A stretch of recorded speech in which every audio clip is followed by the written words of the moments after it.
అరణ్యంలో రాక్షసులు తిరుగుతుంటారు. ఇవి కాకుండా నిషాదులైనటువంటి వాళ్ళు తిరుగుతుంటారు.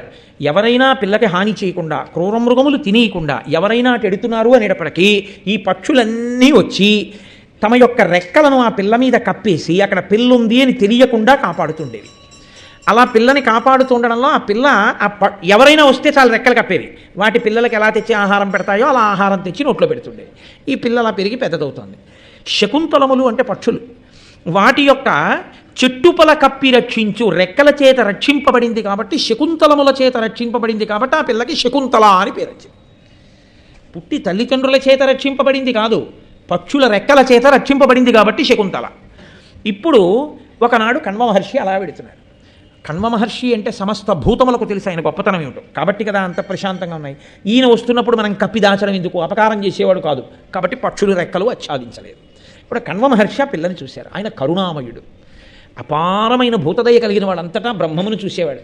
అయ్యో ఆడపిల్ల పసిగుడ్డు ఇక్కడ ఉండిపోయింది.